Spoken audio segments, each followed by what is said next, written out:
తెలంగాణలో అసెంబ్లీ ఎన్నికల హడావుడి ముగిసింది. అభ్యర్థుల భవితవ్యం స్ట్రాంగ్ రూమ్ కు చేరింది. డిసెంబర్ 3న జరగనున్న ఎన్నికల కౌంటింగ్ కు అధికారులు అన్ని ఏర్పాట్లు పూర్తి చేశారు. మరోవైపు నిజామాబాద్ జిల్లాతో పాటు రాష్ట్ర వ్యాప్తంగా పోలింగ్ శాతం తగ్గడంతో ఎవరికి లాభం ఎవరికి నష్టం అనే లెక్కల్లో పడ్డారు రాజకీయ నేతలు. ఈ నేపథ్యంలో నిజామాబాద్ జిల్లాలో ఎన్నికల తీరు, కౌంటింగ్ ఏర్పాట్లపై మరింత సమాచారాన్ని మా రిపోర్టర్ కిషోర్ అందిస్తారు.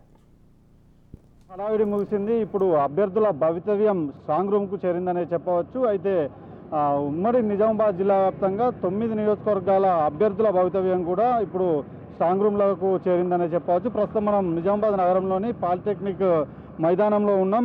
పాలిటెక్నిక్ మైదానానికి సంబంధించి 6 నిజామాబాద్ జిల్లాకు సంబంధించి 6 నియోజకవర్గాలకు సంబంధించిన అభ్యర్థుల రిజల్ట్ ఇక్కడే తేలనుంది. అటు కామారెడ్డి జిల్లాకు సంబంధించి 3 నియోజకవర్గాల అభ్యర్థుల భవితవ్యం అటు కామారెడ్డి గోధన్లో ఏర్పాటు చేశారు, ఈవీఎంలు భద్రపరిచారు. అయితే ప్రధానంగా ఇటు పోలింగ్ పర్సెంటేజ్ చూసినట్లయితే గతంలో 2018 కంటే ఈసారి కొంత తగ్గడం పట్ల ఎవరి వైపు ప్రజలు ఉన్నారనే దానిపై కొంత అయోమయం నెలకొందనే చెప్పవచ్చు. అయితే ఓవైపు ఎగ్జిట్ పోల్స్ అంతా కాంగ్రెస్ వైపు చూపిస్తుంటే నిజామాబాద్ జిల్లాలో కూడా ఈసారి కొంత కాంగ్రెస్ వైపే ఎక్కువ మొత్తంలో వచ్చే అవకాశం ఉన్నట్లు కూడా తెలుస్తుంది. అయితే ప్రధానంగా చూసుకున్నట్లయితే పోలింగ్ పర్సెంటేజ్ చూసుకున్నట్లయితే ఇటు బోధన్ నియోజకవర్గానికి సంబంధించి గతంలో 81% పోలింగ్ పర్సెంటేజ్ నమోదుగా ఈసారి మాత్రం 71%, 10% తగ్గినట్లు తెలుస్తుంది. అటు జుక్కల్లో 85% కాగా ఈసారి మాత్రం 81%గా నమోదైంది.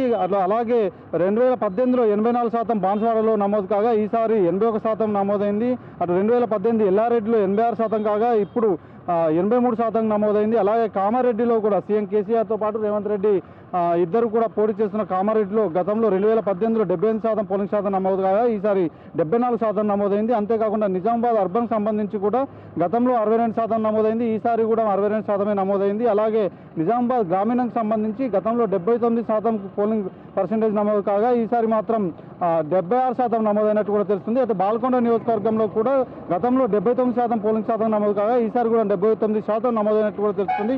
మరోవైపు ఆర్మూర్లో చూసినట్లయితే గతంలో 2018లో 79% పోలింగ్ పర్సెంటేజ్ నమోదు కాగా ఈసారి 76% పోలింగ్ పర్సెంటేజ్ నమోదైనట్టు కూడా తెలుస్తుంది. అన్ని చోట్ల కూడా గతంలో కంటే 2018 కంటే ఇప్పుడు 3 నుండి 8% వరకు పోలింగ్ పర్సెంటేజ్ తగ్గినట్టు కూడా తెలుస్తుంది. అయితే చాలా చోట్ల కూడా ఓట్ల గల్లంత అవడం, అలాగే ఓటర్లు కూడా ఓటు వేసేందుకు రాకపోవడం పట్ల పోలింగ్ పర్సెంటేజ్ తగ్గినట్టు కూడా తెలుస్తుంది. అయితే ఇప్పటికే ఈవీఎంలకు భారీగా భద్రత ఏర్పాటు చేస్తారు. అది అభ్యర్థుల భవితవ్యం తేలడంతో అటు మరో 48 గంటల పాటు ఈ రిజల్ట్ సమయంలో ఉండడంతో ఇప్పటికే అన్ని ఏర్పాట్లు కూడా చేశారు. అటు స్ట్రాంగ్ రూమ్లలో ఈవీఎంలు భద్రపరిచారు. కేంద్ర బలగాలతో పాటు స్థానిక పోలీసులు కూడా ఈవీఎంల వద్ద భద్రత కట్టుదిట్టం చేసి పరిశీలిస్తున్న పరిస్థితి మాత్రం కనిపిస్తుంది. అయితే మొత్తానికి గతంలో చూసుకున్నట్లయితే 2018 ఎన్నికల్లో ఉమ్మడి నిజామాబాద్ జిల్లా వ్యాప్తంగా 9 నియోజకవర్గాలకు గాను 8 గులాబీ పార్టీ గెలుచుకుంది. అనంతరం ఎల్లారెడ్డి మాత్రం కాంగ్రెస్ గెలుచుకుంది. అనంతరం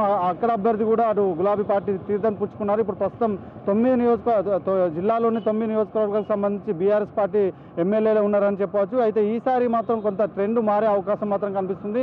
9 నియోజకవర్గాలకు గాను అటు 5 నియోజకవర్గాలు అస్సాం వైపు ఉన్నట్టు కూడా అటు ఎగ్జిట్ పోల్స్ చెబుతున్నాయి. మరో 2 బీజేపీ వైపు, మరో 2 అధికార పార్టీ వైపు ఉండే అవకాశం ఉన్నట్లు కూడా అటు రాజకీయ విశ్లేషకులు చెప్తున్నారు. ప్రధానంగా 9 స్థానాలకు గాను కేవలం ఈసారి అధికార పార్టీ 2 స్థానాలకే పరిమితమయ్యే అవకాశం ఉన్నట్టు కూడా వార్తలు వినిపిస్తున్నాయి. ఎగ్జిట్ పోల్స్ కూడా అదే చెప్తున్నాయి. మొత్తానికి మాత్రం గతంలో కంటే ఈసారి ఫలితాలు భిన్నంగా ఉండే అవకాశం ఉందని కూడా అటు రాజకీయ విశ్లేషకులు చెప్తున్నారు. డిసెంబర్ 3 నాడు రిజల్ట్లో అభ్యర్థుల భవితవ్యం తేలే అవకాశం మాత్రం కనిపిస్తుంది. Vote studio.